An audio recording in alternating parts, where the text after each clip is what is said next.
ถือตามบทอ้างอิงหากเชื่อโดยนึกเดาผิดยิ่งไม่ควรเอ็นเองกับสิ่งเพียงคาดคะเนกาลมาสูตรบทธรรมพระพุทธศาสตร์พระองค์วางวาดหมดจดไม่ให้ไขว้เขวแนวคิดตามเหตุผลปนเปอาจมีโยเยเชื่อไปอาจไม่แน่นอนว่าตรงทฤษฎีของตนเชื่อจนล้นนั้นผิดคำสอนเชื่อรูปลักษณ์นั้นควรสังวรแม้อาจารย์สอนใช่ว่าเชื่อหมดเลย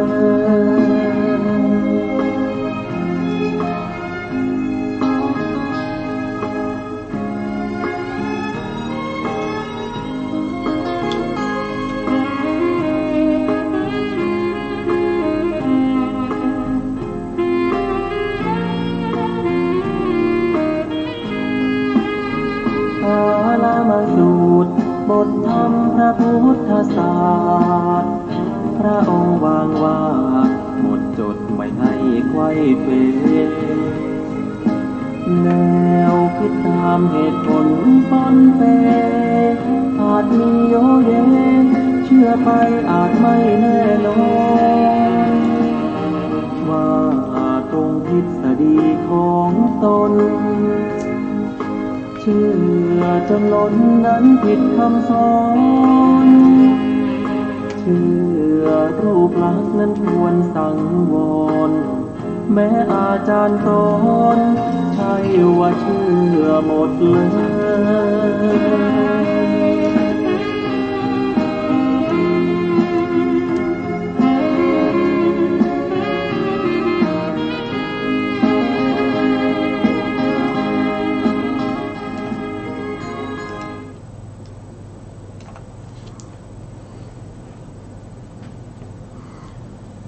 พุทธังสรณังกัจฉามิ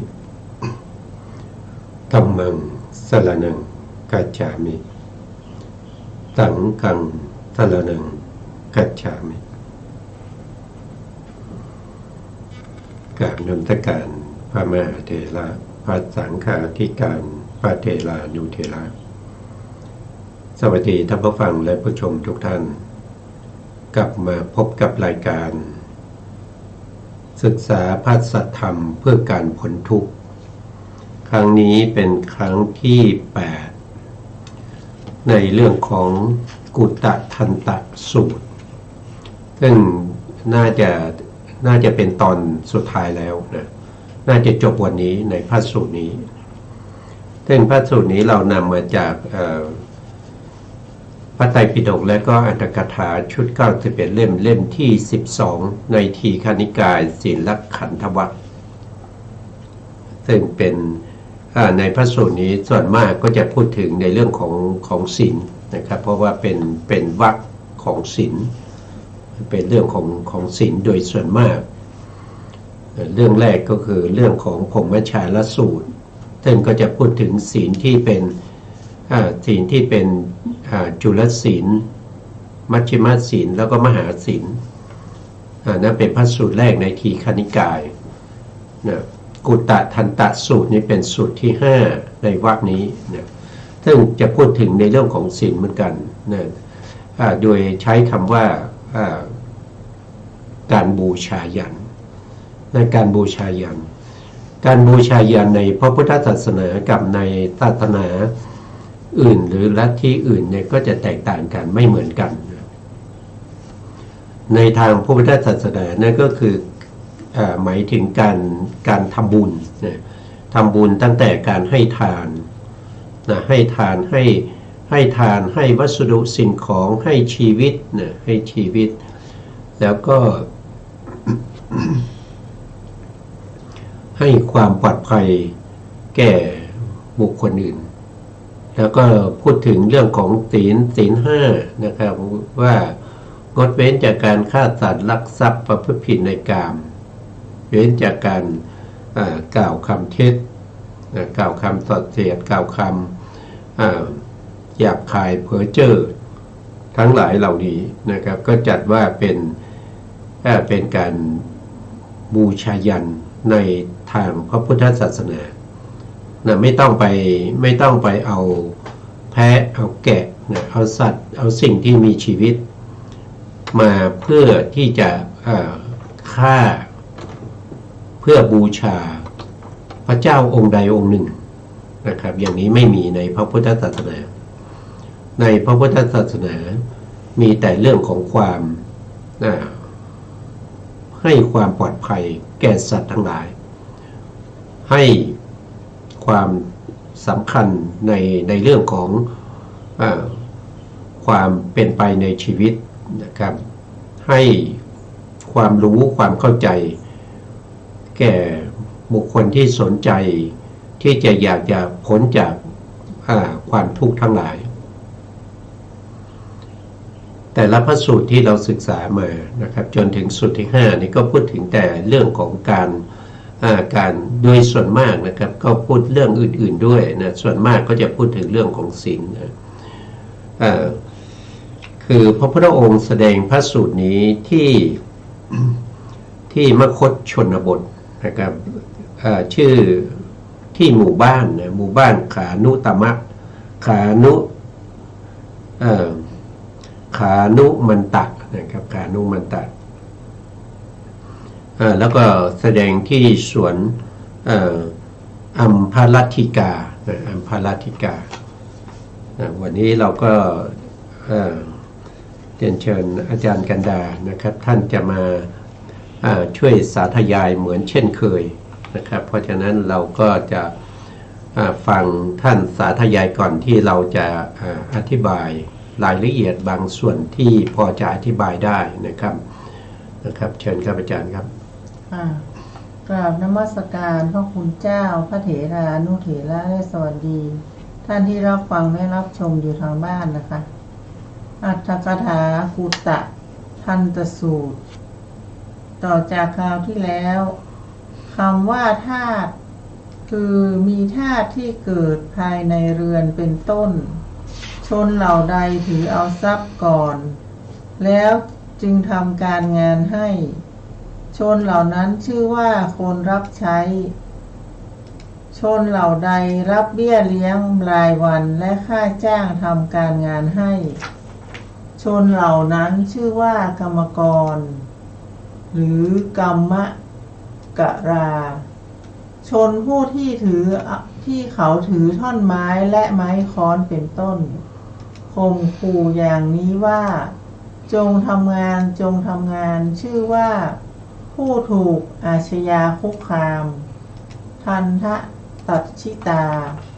ชนผู้ที่เขาคุกคามด้วยการขู่ให้กลัวอย่างนี้ว่าถ้าเจ้าทำงานก็ดีไปหากไม่ทำเราจักตัดหรือจักจองจำหรือจักฆ่าเสียชื่อว่าผู้ถูกภัยคุกคามพยะตัดชิตาแต่ชนเหล่านั้นไม่ได้ถูกอาชญาคุกคามไม่ได้ถูกภัยคุกคามไม่ได้มีน้ำตานองหน้าร้องไห้รำพันอยู่โดยที่แท้พวกเขาต่างทำงานทักทายปราศัยกันด้วยคำทักทายที่น่ารักทีเดียวเพราะในชนเหล่านั้นพวกเขาไม่เรียกทาสว่าเป็นทาส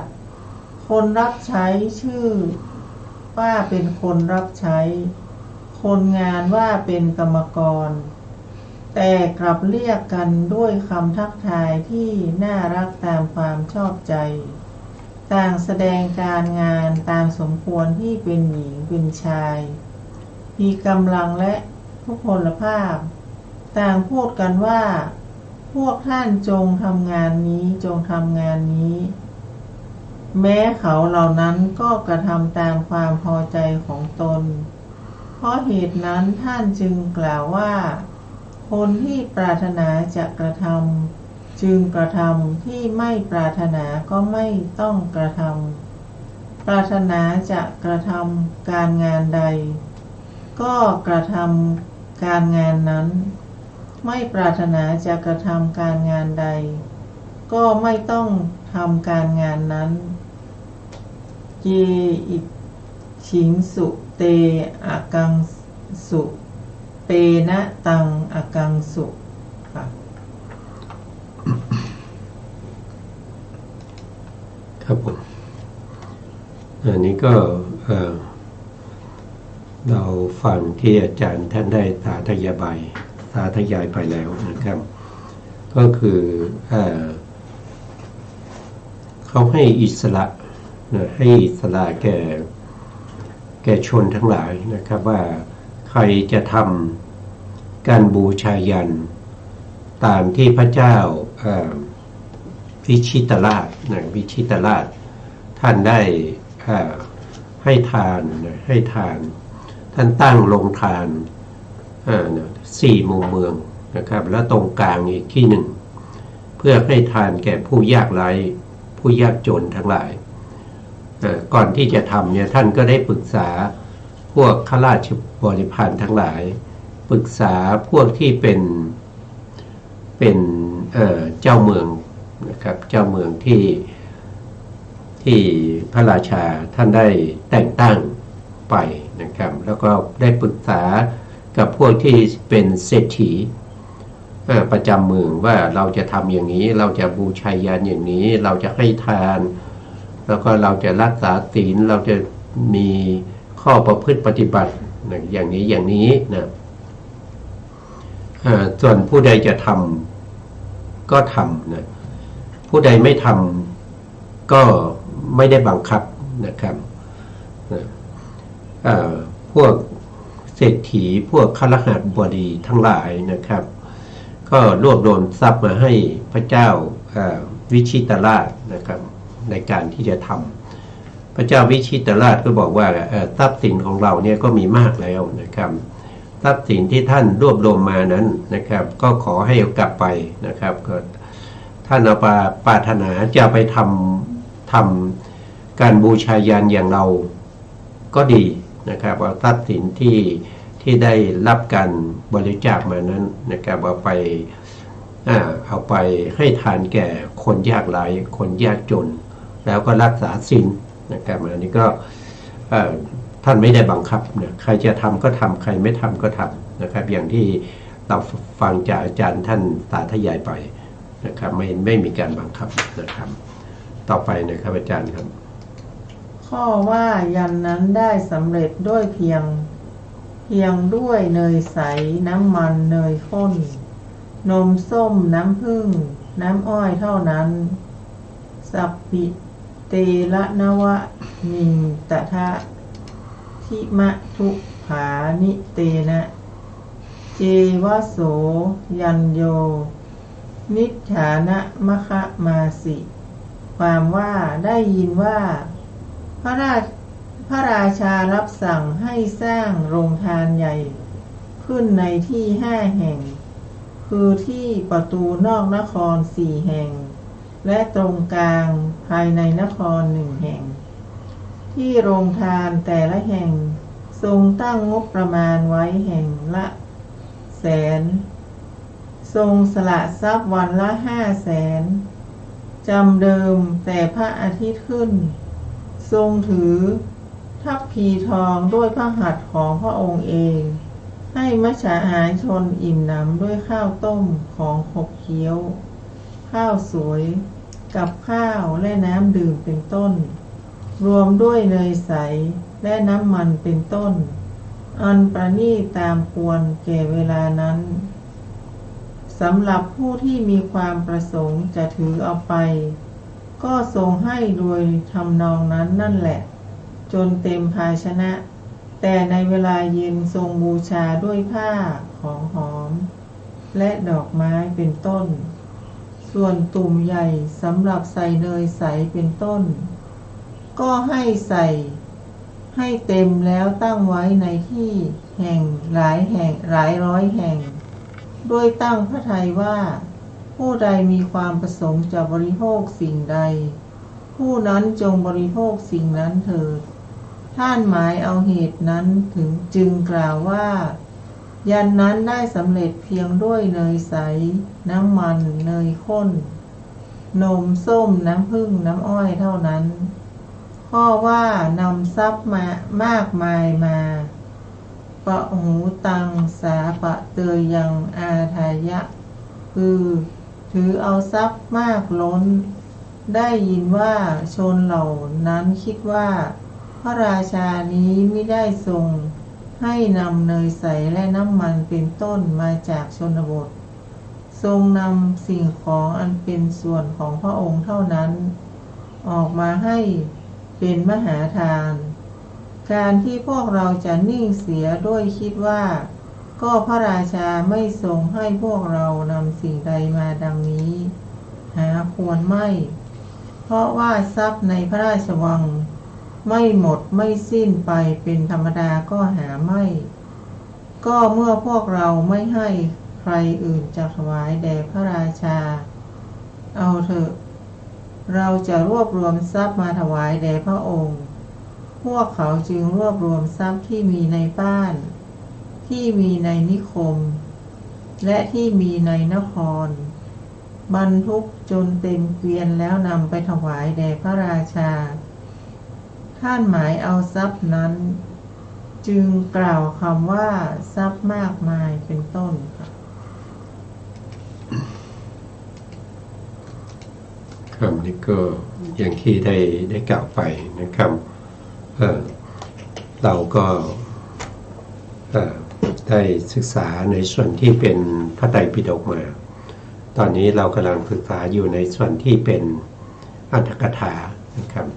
ซึ่งอรรถกถาเป็นตัวขยายอธิบายในพระไตรปิฎก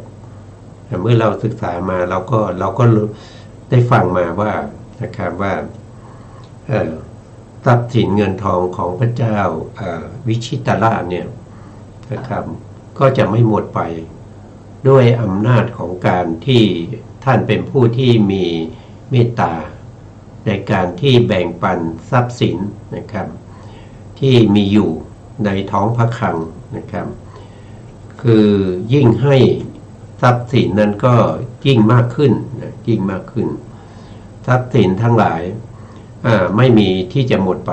นะครับส่วนพวกที่เป็นหัวเมืองสลาดทั้งหลายที่ขึ้นตรงต่อพระองค์แล้วก็พวกที่เป็น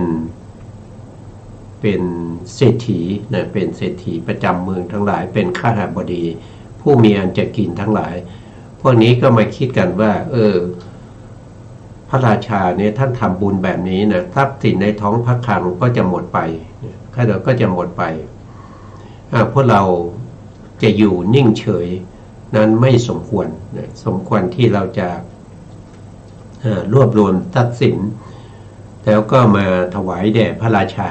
หรือว่ามาร่วมทำบุญกับพระราชานะครับอันนี้เราก็จะเห็นได้ว่าผู้ที่เขามีคุณงามความดีนะครับเขาเป็นผู้ที่มีความเมตตาประชาชนทั้งหลายก็จะรักใคร่นะครับก็จะให้ความเคารพนะครับเพราะว่าท่านเป็นผู้มีเมตตาท่านไม่ได้เบียดเบียนใครท่านทำบุญท่านก็ไม่ได้ไปเลี่ยรายมาจากชาวบ้านนะครับท่านทำของท่านเองก่อนที่ท่านทำเนี่ยท่านก็ได้ปรึกษากับชาวบ้านชาวเมืองทั้งหมดแล้วนะครับว่าท่านจะทำอย่างนี้นะครับถ้าใครท่านก็บอกใครอยากจะทำก็ทำนะถ้าใครไม่อยากจะทำก็ไม่ต้องทำไม่ได้บังคับนะครับแต่พระองค์มีความประสงค์ที่จะอนุเคราะห์และก็เกื้อกูลแก่ผู้ยากไร้ในพระนครในพระนครหรือในเมืองของท่านนะครับอันนี้ก็เป็นผู้ที่ประชาชนท่านรักใคร่นะครับแล้วก็ให้ความช่วยเหลือต่างๆนะครับเพราะฉะนั้นบ้านเมืองเราก็จะไม่วุ่นวายไม่วุ่นวายนะครับต่อไปครับอาจารย์ครับคำว่าทางด้านบูรพาแห่งหลุมยันหรือปรัตถิเมนะยัญญาวาตัสสะคือในส่วนแห่งทิศบูรพาของโรงทาน ที่ประตูนครทางทิศบูรพาชนทั้งหลายตั้งทานไว้ในที่ที่เหมาะเจาะโดยประการที่พวกชนผู้มาจากทิศบูรพาดื่มข้าวยาคูในโรงทานของกษัตริย์แล้วบริโภคในโรงทานของพระราชาก็เข้าไปสู่ตัวเมืองได้คำว่าทางด้านทักษิณแห่งหลุมยันหรือทักขิเนนะยัญญาวาตัสสะความว่าชนทั้งหลายตั้งทานไว้ในส่วนทิศใต้ตามในดังกล่าวแล้วนั่นแหละของโรงทานที่ประตูนครทางทิศใต้แม้ในทิศตะวันตกและทางทิศเหนือก็มีในเช่นนี้เหมือนกันข้อว่าโอยันสมบัติอโหยันโยอโหยันยะสัมปทาความว่าพวกพราหมณ์ได้ทราบว่ายันสำเร็จได้ด้วยเนยใสเป็นต้นต่างมีจิตยินดีว่าสิ่งใดมีรสอร่อยในโลกพระสมณโคดมตรัสถึงสิ่งนั้นเอาเถอะพวกเราจะสรรเสริญยันของพระองค์เมื่อจะสรรเสริญจึงได้กราบทูลดังนั้นข้อว่านั่งนิ่งอยู่ตุนหีปูโตวะนิสินโนโหติคือ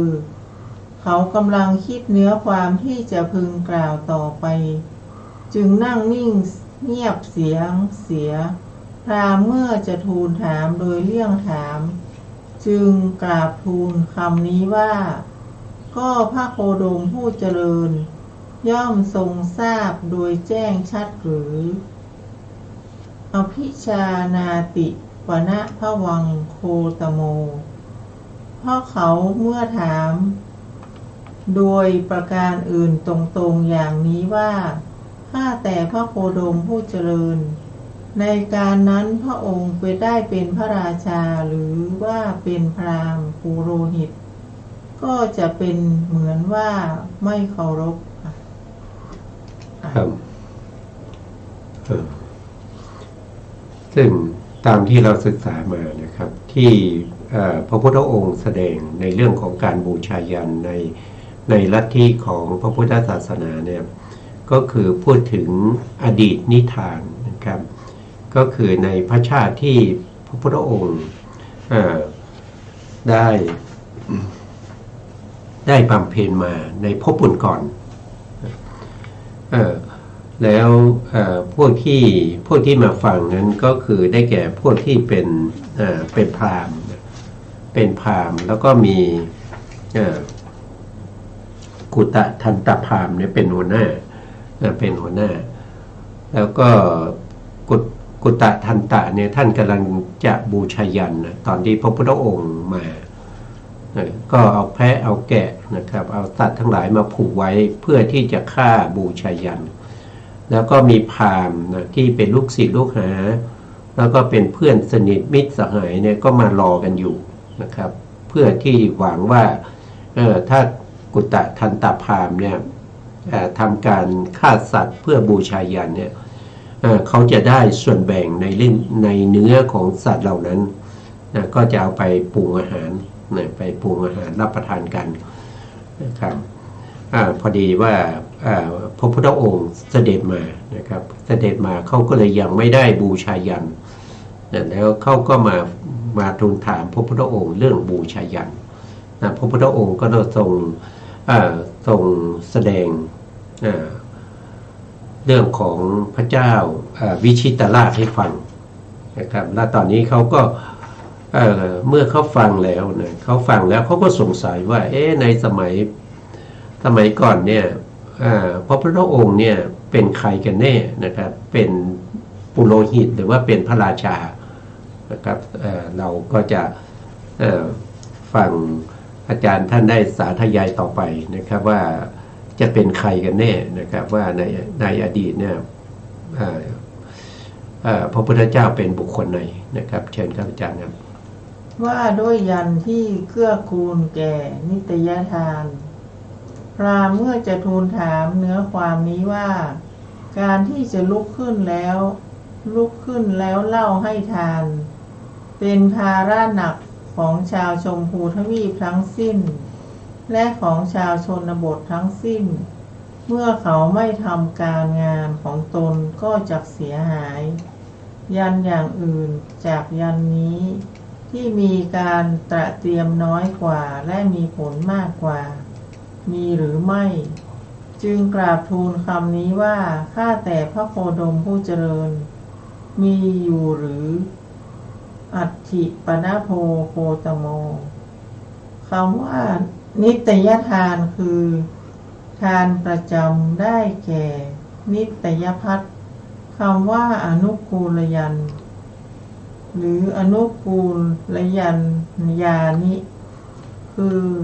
ทานอย่างใดอย่างหนึ่งที่เขากระทำด้วยคิดว่าพ่อและปู่เป็นต้นของพวกเราเคยทำมาแล้วแม้เขาจะเป็นคนเข็นใจในภายหลังก็ควรให้ทำต่อไปตามที่ตระกูลทำสืบต่อกันมาได้ยินว่าทานที่ถวายเจาะจงท่านผู้มีศีลเป็นประจำเห็นปานนี้แม้พวกยากจนในตระกูลก็ไม่ตัดทิ้งในข้อนี้มีเรื่องดังต่อไปนี้ได้ยินว่าในเรือนของอนาถบิณฑิกชนทั้งหลายถวายนิตยพัฒน์500 ที่ได้มีสลากทำด้วยงา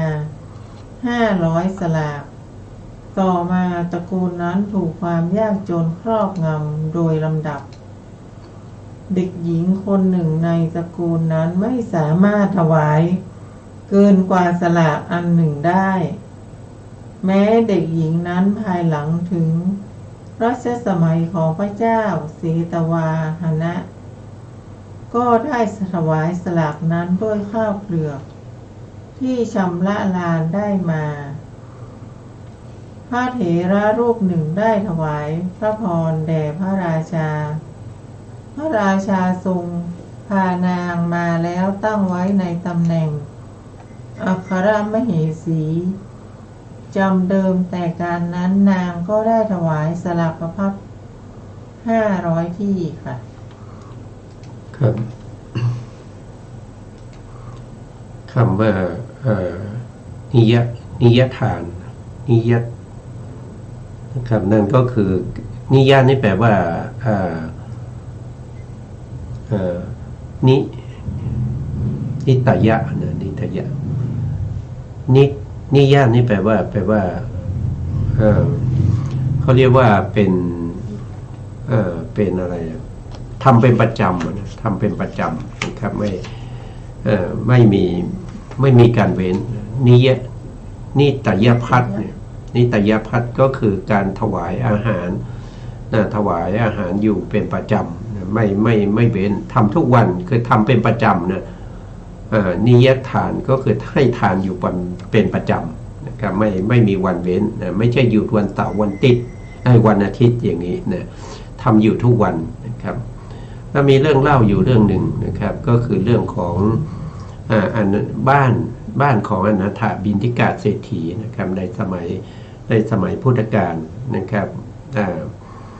เป็นเศรษฐีที่มีจิตใจที่มีใจเป็นบุญนะ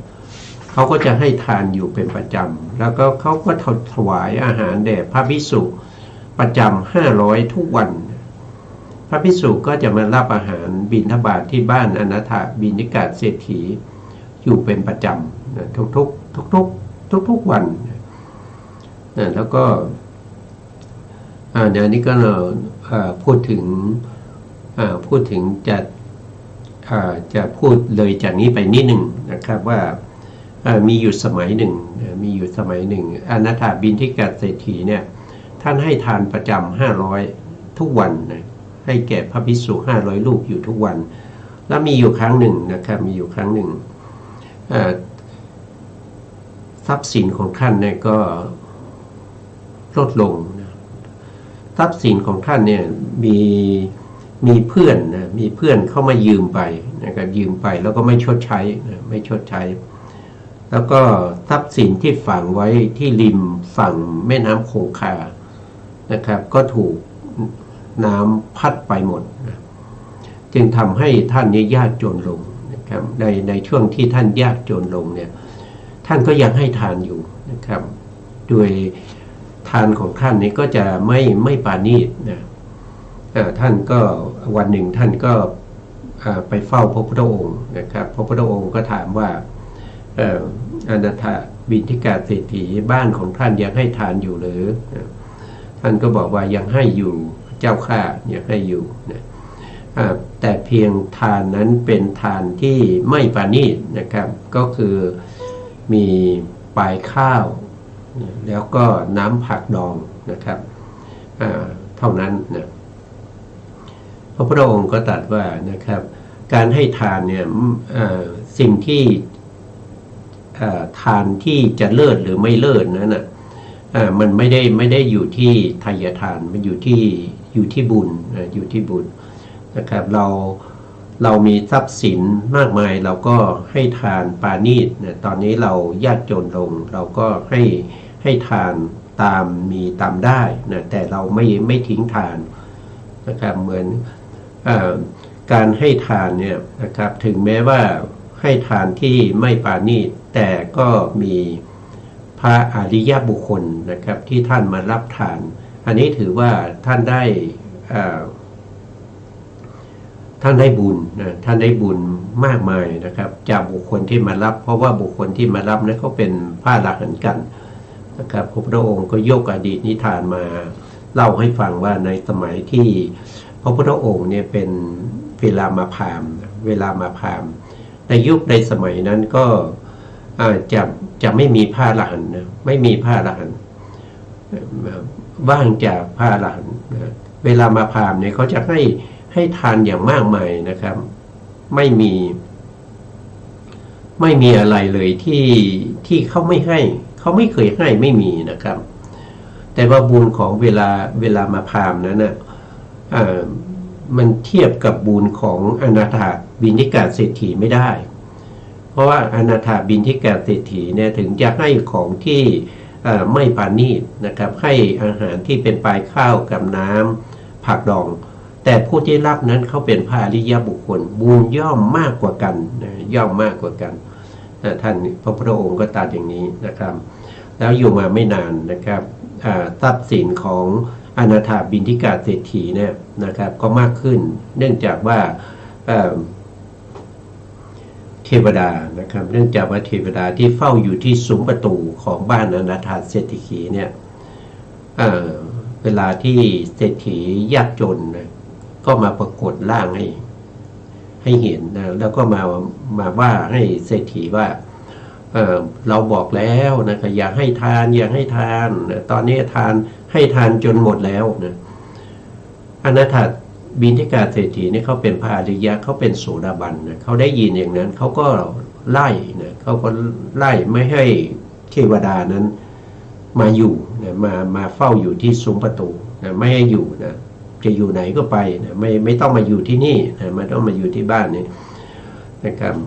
เทวดาก็ไม่มีที่อยู่นะเทวดาไม่มีที่อยู่ก็เข้าไปเฝ้าเท้าสกะเท้าสกะก็บอกว่าการที่เป็นคนไม่ดีอย่างนี้ใครก็ไม่มีที่อยู่ให้นะไม่มีที่อยู่ให้ถ้าอยากจะกลับไปอยู่ที่เดิมเนี่ยก็ไปตามเอาทรัพย์สิน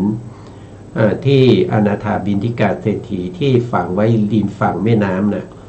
ที่น้ำพัดไปนะเอาขึ้นมาให้เศรษฐีนะครับแล้วก็ให้ไปทวงหนี้นะครับจากคนที่เขายืมไปแล้วก็มาเบี้ยวนะไม่ยอมส่งคืนเนี่ยให้ไปตามมานะครับเทวดาก็ไปตามมานะเศรษฐีก็ร่ำรวยเหมือนเดิมนะแล้วก็ร่ำรวยยิ่งกว่าเก่านะการค้าการขายก็เจริญก้าวหน้าขึ้นเรื่อยๆนะทำให้เศรษฐีนะก็ยังคงความเป็นเศรษฐีแล้วก็ทรัพย์สินก็มากขึ้นนะครับเพราะว่ามีเทวดาที่คอยดูแลรักษานะครับอันนี้ก็เป็นเรื่องที่เล่าออกไปจากเนื้อเรื่องตรงนี้นิดหนึ่ง นะครับเราก็จะฟังอาจารย์ท่านสาธยายต่อนะครับเชิญครับอาจารย์ครับคำว่าการทุบตีด้วยท่อนไม้บ้างทันทัปปะหารปิ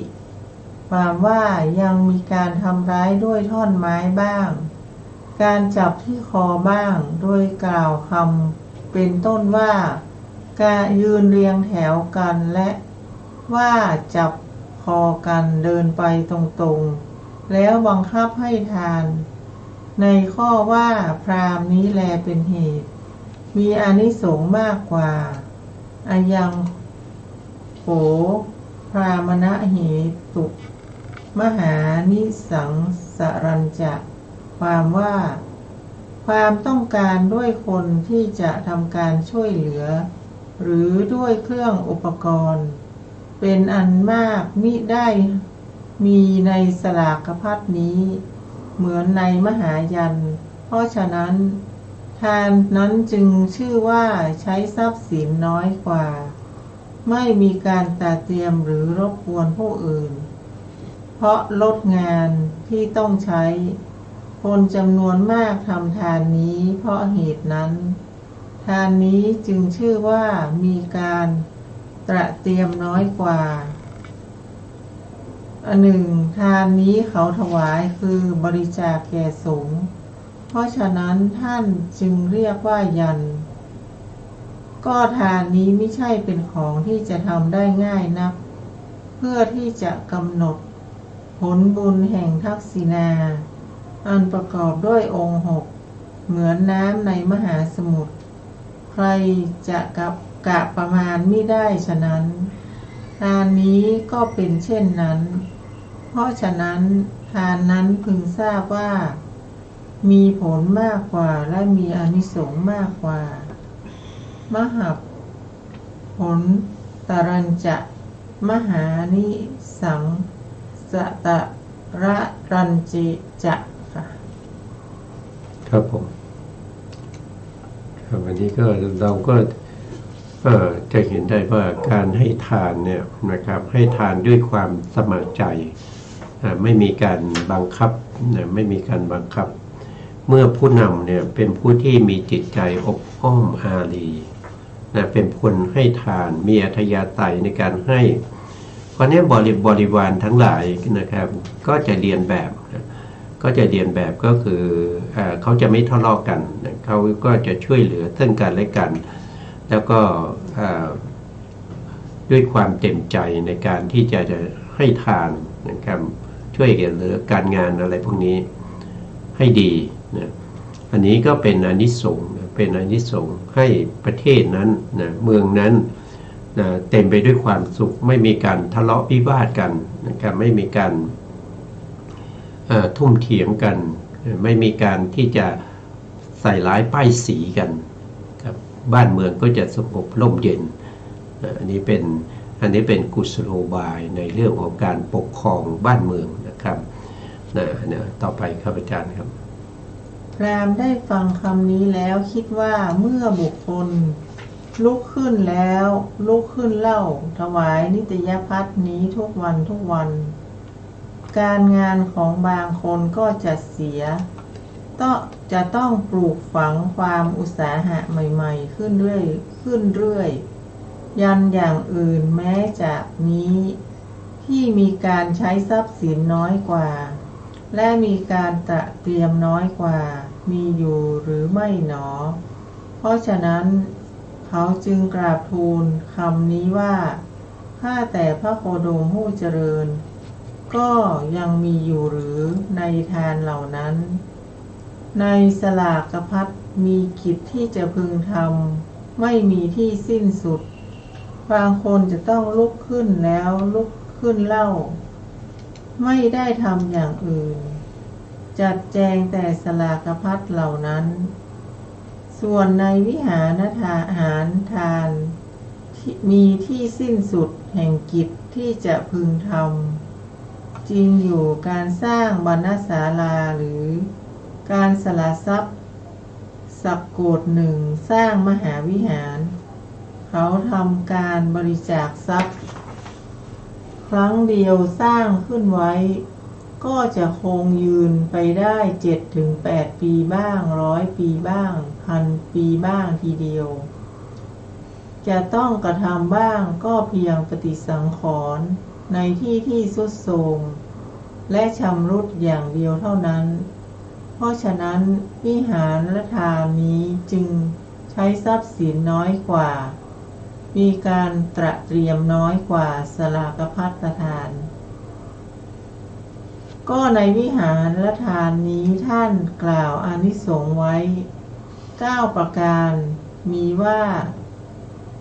เพียงเพื่อกำจัดความหนาวเป็นต้นโดยปริยายแห่งพระสูตรแต่โดยปริยายแห่งขันธกะท่านกล่าวอานิสงส์ไว้ถึง17 ประการค่ะครับผม ครับวันนี้ก็เป็นท่านก็พูดถึงเรื่องของอานิสงส์อานิสงส์ก็คือเป็นผลนะเป็นผลที่หลั่งไหลออกมาจากเหตุอานิสงส์ของการให้ทานแต่ละอย่างที่ท่านได้กล่าวไว้นะในพระสูตรก็จะกล่าวนะครับเรื่องของการให้ที่อยู่ที่อาศัยนะครับเช่นว่าที่อยู่ที่อาศัยนะที่ตั้งไว้เป็นวิหารธรรมวิหารทานเนี่ยก็จะเพื่อป้องกันความเย็นความร้อนนะป้องกันเรื่องของเหลือกยุงลมแดดและสัตว์เลื้อยคลานทั้งหลายที่จะมาคอยรบกวนนะครับแล้วก็วิหารยังเป็นที่สำหรับผู้ที่ปฏิบัติในการเจริญสมถะวิปัสสนานะครับก็จะได้หลีกเล้นอยู่ในวิหารนะครับไม่ได้ไปคุกคีหรือว่าไปสุมสิงอยู่ข้างนอกนะครับก็จะอยู่ในที่ส่วนตัวแล้วก็ยังเป็นที่ป้องกันในเรื่องของอันตรายต่างๆนะครับที่อาจจะเกิดจากดินฟ้าอากาศนะครับเช่นฟ้าผ่าฝนตกลมแรงอะไรพวกนี้นะครับอันนั้นก็เป็นวิหารธรรมวิหารทานนะครับก็ตั้งวิหารเป็นที่อยู่ให้แก่พระภิกษุทั้งหลายนะส่วนในขันธกะนี่คือมาจากพระวินัยนะมาจากพระวินัยท่านบอกว่ามีอยู่17 ประการด้วยกันนะครับ17 ประการนั้นจะมีอะไรบ้างนะครับก็จะขออาจารย์กันดาท่านจะได้สาธยายต่อครับเชิญครับอาจารย์กล่าวอานิสงส์ไว้17 ประการว่าการถวายวิหารแก่พระสงฆ์ย่อมกำจัดเสียได้ซึ่งความหนาวความร้อนต่อนนั้นก็สัตว์ร้ายงูยุงทั้งน้ำค้างฝนต่อนนั้นก็กำจัดเสียได้ซึ่งลมและแดดอันกล้าซึ่งเกิดขึ้นทั้งเป็นไปเพื่อเป็นที่หลีกเร้นเพื่อความสุขเพื่อบำเพ็ญฌานและเพื่อเจริญวิปัสสนาพระพุทธเจ้าทั้งหลายทรงสรรเสริญว่าเป็นยอดทานเพราะเหตุนั้นแลคนผู้ฉลาดเมื่อเล็งเห็นประโยชน์ของตนพึงให้สร้างวิหารอันน่ารื่นรมถวายให้ภิกษุพหูสูตรอาศัยอยู่ในวิหารนั้นและพึงถวายข้าวน้ำผ้าและเสนาสนะแก่ภิกษุเหล่านั้นซึ่งเป็นผู้ตรงด้วยน้ำใจที่เลื่อมใสภิกษุเหล่านั้นจะแสดงธรรมเป็นเครื่องบรรเทาทุกข์ทั้งปวงแก่เขาซึ่งเขารู้แจ้งแล้วและเป็นผู้หมดอาสวะปรินิพพานเพราะฉะนั้นวิหารทานนี้พึงทราบว่ามีผลมากกว่าและมีอานิสงส์มากกว่าสลากภัตทานแต่ท่านเรียกยันเพราะเป็นทานที่เขาบริจาคแก่สงฆ์พราหมณ์ฟังแม้ข้อนี้แล้วคิดว่าขึ้นชื่อว่าการทำการบริจาคทรัพย์แล้วสร้างวิหารถวายกระทำได้ยากเพราะเงินเพียงกาบกนิกหนึ่งที่เป็นของตนยาก ที่จะบริจาคให้ผู้อื่นเอาเถอะเราจะทูลถามยันที่ใช้ทรัพย์สินน้อยกว่าและมีที่มีการเตรียมน้อยกว่าวิหารทานนี้ลำดับนั้นเมื่อเขาจะทูลถามยันนั้นจึงกราบทูลว่าข้าแต่พระโคดมผู้เจริญยังมีอยู่หรือเป็นต้นครับ ครับเมื่อจริงๆแล้วเนี่ยพระพุทธองค์ได้แสดงว่าการที่เราสร้างวิหารถวายเนี่ยถ้าว่าโดยระยะเวลาแล้วเนี่ยนะครับก็ใช้ทรัพย์สินน้อยนะครับแต่การที่เราให้ทานอย่างอื่นที่เราให้ประจำเนี่ยไม่ว่าจะเป็นนิตยพัฒน์นะครับหรือว่าจะเป็นการให้ทานเป็นประจำเนี่ยจะใช้ทรัพย์สินมากกว่าก็คืออยู่ที่การเวลานะอย่างเช่นยกตัวอย่างอนาถปิณฑิกาเศรษฐีเนี่ยเขาให้ทานแก่พระภิกษุเนี่ยวันหนึ่งพระภิกษุเนี่ยเขามารับทานอยู่ถึง500องค์ด้วยกัน500องค์ถ้านับระยะเวลาแล้วก็ใช้ทรัพย์มากนะครับแต่การที่เราตั้งวิหารหรือตั้งกุฏิศาลานะครับเราก็สร้างครั้งเดียวแล้วก็ต่อมาก็จะเป็นการดูแลถ้าตรงไหนมันชำรุดเสียหายนะครับก็จะมีการปฏิสังขรณ์เป็นบางครั้งนะเพราะฉะนั้นทรัพย์สินที่เราใช้ในการสร้างวิหารเนี่ยก็จะน้อยกว่าแต่พวกพราหมณ์นี่ก็คิดว่าการที่เราจะสละทรัพย์สินไปครั้งละมากๆเช่นไปสร้างกุฏินะครับตั้งกุฏิหรือตั้งที่อยู่ให้แก่พระภิกษุเนี่ยจะใช้เงินมากนะครับเพราะฉะนั้นเขาก็ไม่ค่อยจะเสียสละกันก็จะทูลถามพระพุทธองค์ว่าการที่เราจะให้ทานหรือว่าการที่เราจะบูชายัญที่ใช้เงินน้อยกว่านี้มีอยู่หรือไม่นะอันนี้ก็เรียนเชิญอาจารย์ท่านได้สาธยายต่อไปครับในบรรดาทานเหล่านั้นวิหารถึงจะบริจาคแล้วคราวเดียวก็ยังมีกิจที่จะพึงทำเกี่ยวกับการมุงหลังคาและการปฏิสังขรณ์สิ่งประหลักหักพังเป็นต้นบ่อยๆส่วนสรณะที่รับแล้วครั้งเดียวในสำนักของภิกษุรูปเดียวหรือของสงฆ์หรือของคณะก็ยังนับว่ารับอยู่ตลอดไปเพราะไม่มีกิจที่จะต้องทำให้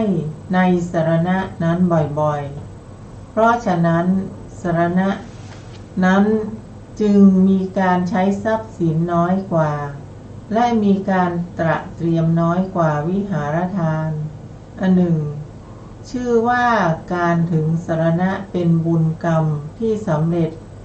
ด้วยการบริจาคชีวิตแก่พระรัตนตรัยย่อมให้สมบัติทุกประการเพราะฉะนั้นพึงทราบว่าการถึงสรณะมีผลมากกว่าและมีอานิสงส์มากกว่าก็การถึงสรณะนี้ท่านเรียกว่ายันเพราะเกี่ยวกับการบริจาคชีวิตแก่พระรัตนตรัยค่ะครับอันนี้ก็คือไม่ต้องเสียเงินเนี่ยไม่ต้องเสียเงินหรือทรัพย์สินใดๆเลยนะก็คือเกิดความศรัทธาในพระรัตนตรัยแล้วก็ตั้งตนอยู่ในคำสั่งสอนของพระพุทธเจ้าเช่นไม่พูดปดนะครับไม่ฆ่าสัตว์ไม่ลักทรัพย์อะไรพวกนี้นะวจีกรรม4กายกรรม3แล้วก็มโนกรรมอีก3ถ้าประพฤติปฏิบัติได้อย่างนี้บุคคลนั้นก็ถือว่าเป็นบุคคลที่มีพระรัตนตรัยนั้นเป็นสรณะสรณะก็คือยึดเอาพระพุทธพระธรรมพระสงฆ์เนี่ยเป็นที่พึ่งที่นับถือนะครับแล้วก็ที่บูชากราบไหว้นะครับ แล้วก็ศรัทธาน้อมน้อมมอบกายถวายชีวิตแล้วก็ยึดเอาท่านเนี่ยเป็นที่ไปในเบื้องหน้ายึดเอาท่านเป็นที่ไปในเบื้องหน้านะครับปฏิบัติตามคำสั่งสอนของท่านนะไม่เปลี่ยนศาสนานะครับไม่เปลี่ยนไปนับถือศาสดาอื่นอันนี้เป็น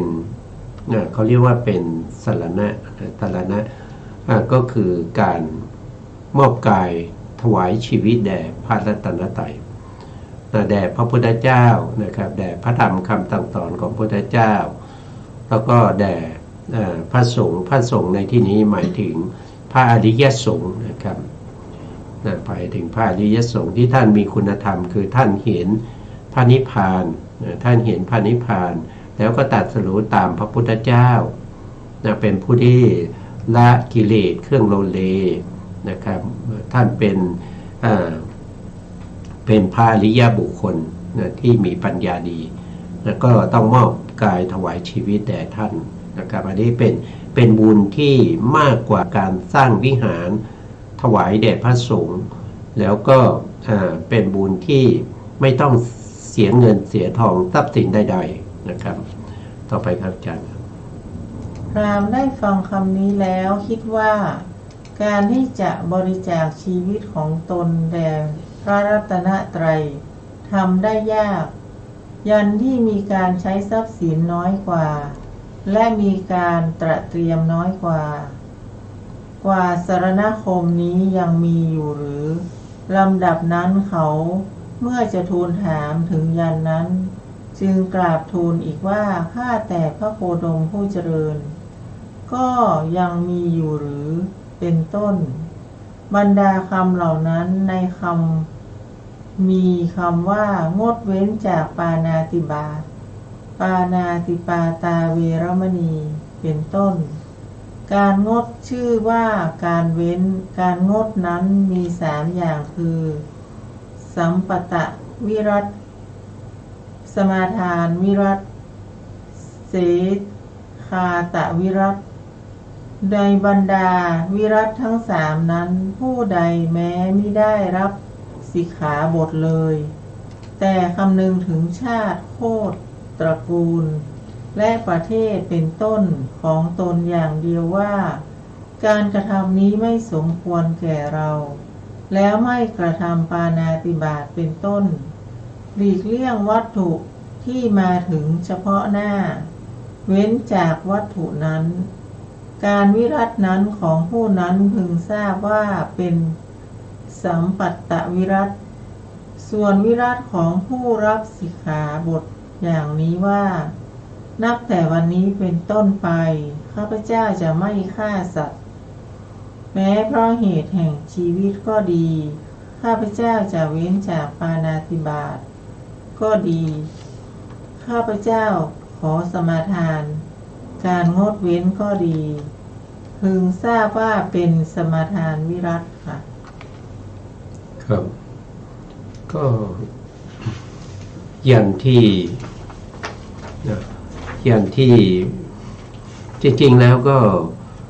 การคำว่าถวายชีวิตแด่พระรัตนตรัยเนี่ยนะครับจริงๆแล้วคือบุคคลที่เขามีศรัทธาในพระรัตนตรัยไม่ใช่ถวายชีวิตก็คือเอาชีวิตตัดหัวแล้วก็ไปถวายแด่ท่านไม่ใช่นะครับก็คือการให้ความเคารพนับถือนะครับแล้วก็บูชานะครับบูชาท่าน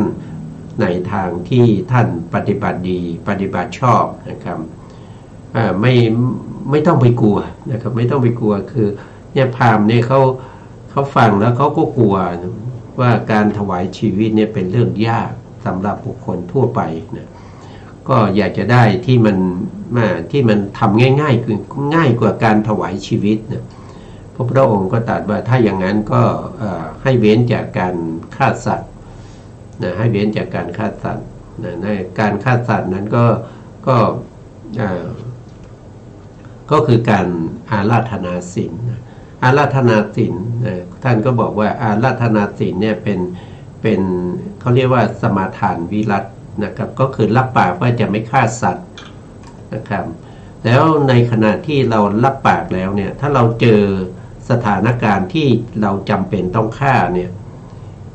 เราเว้นได้นะเราเว้นได้ในขณะที่เราเว้นได้เราไม่ฆ่านะปกติเราฆ่านะเจอเหตุการณ์นี้เราก็จะฆ่าทันทีเลยแต่วันนั้นนึกถึงว่าเรารับศีลมาเราไม่ฆ่าก็เว้นจากการฆ่าตรงนั้นก็จะเป็นสัมปตะวิรัตนะนี่ก็เป็นการวิรัตก็จะเรียกว่าเป็นศีลประเภทที่เป็นเขาเรียกว่าเป็นเจตสิกศีลนะเจตสิกศีลนะครับก็จะมีทั้งที่เป็นเขาเรียกว่าสัมมาวาจาสัมมากัมมันตะแล้วก็สัมมาอาชีวะที่เป็นไปใน3อย่างนะ3อย่างก็คือสัมปตะวิรัตนะครับแล้วสมาทานวิรัตนะครับแล้วก็เสตุคาตะวิรัตนะครับอันนี้ก็เป็นเรื่องของศีลนะครับเราอาจารย์ครับเราคิดว่าจะจบวันนี้นะครับจะจบหรือเปล่า เวลามันไม่มันนะครับตกลงแล้วก็ยังไม่จบนะครับเวลาของเราไม่พอนะครับก็จะมาต่อในครั้งต่อไปนะครับส่วนวันนี้เนี่ยเวลาเหลือนิดเดียวนะครับมันจะไม่พอแล้วนะเพราะฉะนั้นเราก็จะคืนเวลาให้ทางสถานีนะครับเราจะกลับมาพบกันในครั้งต่อไปครับสถานีนะครับก็ขอกราบขอบพระคุณพระครูสมุทรวิสุวัฒน์วรกิจโจผู้อำนวยการสถานีวิทยุเพื่อการศึกษาพระพุทธศาสนาและวัฒนธรรม FM 100.5 เมกะเฮิรตซ์วัดฝายหินจังหวัดเชียงใหม่และขอกราบขอบพระคุณพระครูปริยัตติยานุสาสแล้วก็ขอบคุณท่านผู้การธนัทเดชะนะครับแล้วก็ที่ลืมไม่ได้นั่นก็คือขอบคุณท่านผู้ฟังและผู้ชมทุกท่านนะครับที่ให้เกียรติติดตามในรายการศึกษาพระสัทธรรมเพื่อการพ้นทุกข์พบกันใหม่ในครั้งต่อไปครับวันนี้ลาไปก่อน